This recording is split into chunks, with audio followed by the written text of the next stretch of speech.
ರಾಗ ಕಥೆಗಳಿಗೆ ಸ್ವಾಗತ. ನರಕ ಚತುರ್ದಶಿ. ಈ ನರಕಾಸುರ ದುಷ್ಟಶಕ್ತಿ ದುಷ್ಟಕ್ರಿಯೆಗಳಿಂದ ತನ್ನನ್ನ ತಾನು ತೊಡಗಿಸ್ಕೊಂಡಿರ್ತಾನೆ. ಭೂಮಿಯಲ್ಲಿದ್ದ ಅಷ್ಟು ಜನ ರಾಜಕುಮಾರಿಯರನ್ನ ತಂದು ತನ್ನ ವಶದಲ್ಲಿಟ್ಕೊಂಡಿರ್ತಾನೆ.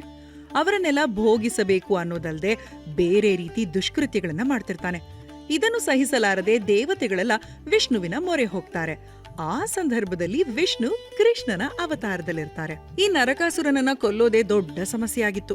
ಯಾಕಂದ್ರೆ ಅಷ್ಟು ದುಷ್ಟತನದಿಂದ ಬೆಳೆದಿದ್ದ, ಎಲ್ಲರಲ್ಲೂ ಭಯ ಇಟ್ಟಿದ್ದ. ನರಕಾಸುರ ಇದ್ದಂತಹ ಜಾಗ 5 ದುರ್ಗಗಳಿಂದ ಕೂಡಿತ್ತು. ಗಿರಿದುರ್ಗ, ಜಲದುರ್ಗ, ಅಗ್ನಿದುರ್ಗ, ಶಸ್ತ್ರದುರ್ಗ, ವಾಯುದುರ್ಗ. ಇದನ್ನೆಲ್ಲ ಗೆದ್ದು ಕೃಷ್ಣ ಒಳಗೆ ಪ್ರವೇಶಿಸ್ತಾನೆ. ಒಳಗೆ ಹೋದಾಗ ನರಕಾಸುರನ ಸೇನಾಧಿಪತಿ ಮುರಾಸುರ ಅಂತ ಅವನ ಹೆಸರು, ಅವನಲ್ಲಿ ಮಲ್ಗಿರ್ತಾನೆ. ಅವನನ್ನ ದಾಟಿ ಒಳಗೆ ಹೋಗೋ ಪರಿಸ್ಥಿತಿ ಇರುತ್ತೆ. ಆದ್ರೆ ಆತ ಮಲ್ಗಿದ್ದು ಹೇಗೆ ಅಂದ್ರೆ, ಸುತ್ತ ಕೆಲವು ಹಗ್ಗದ ಗಂಟುಗಳ ರೀತಿ ವಾಮವಿದ್ಯೆ ಬಳಸಿ ಸುಮಾರು ಗಂಟುಗಳನ್ನ ಅವನ ಸುತ್ತುವರಿಯೋ ರೀತಿ ಮಾಡಿ ಅದರೊಳಗೆ ಗಾಢ ನಿದ್ರೆಲಿರ್ತಾನೆ.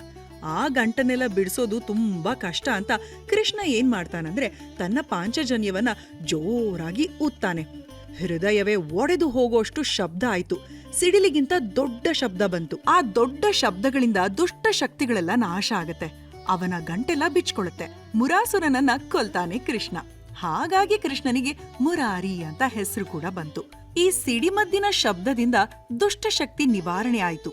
ಇದನ್ನೇ ಅನುಸರಿಸೋ ರೀತಿ ನಾವೀಗ ಪಟಾಕಿಗಳನ್ನ ಹೊಡಿತೀವಿ. ಕೃಷ್ಣ ಮುಂದುವರೆದು ಮುರಾಸುರನನ್ನ ಕೊಂದ ನಂತರ ಒಳನುಗ್ಗಿ ನರಕಾಸುರನನ್ನ ಸಂಹಾರ ಮಾಡ್ತಾನೆ. ಅದೇ ದಿನ ಇವತ್ತು. ಸಂಹಾರ ಮಾಡುವಾಗ ನರಕಾಸುರ ಒಂದು ವರವನ್ನ ಬೇಡ್ಕೊಳ್ತಾನೆ. ತನ್ನ ಹುಟ್ಟಿಗೂ ನೀವೇ ಕಾರಣರಾದ್ರಿ, ಸಾಯೋ ಘಳಿಗೆಯಲ್ಲೂ ನಿಮ್ಮನ್ನ ನೋಡ್ತಿರೋದು ಖುಷಿ ಆಗ್ತಿದೆ. ನಾನಿವತ್ತು ಹೋಗ್ತಿದ್ದೀನಿ, ಪ್ರಪಂಚ ನನ್ನನ್ನ ನೆನಪಿಸ್ಕೊಳ್ಬೇಕು.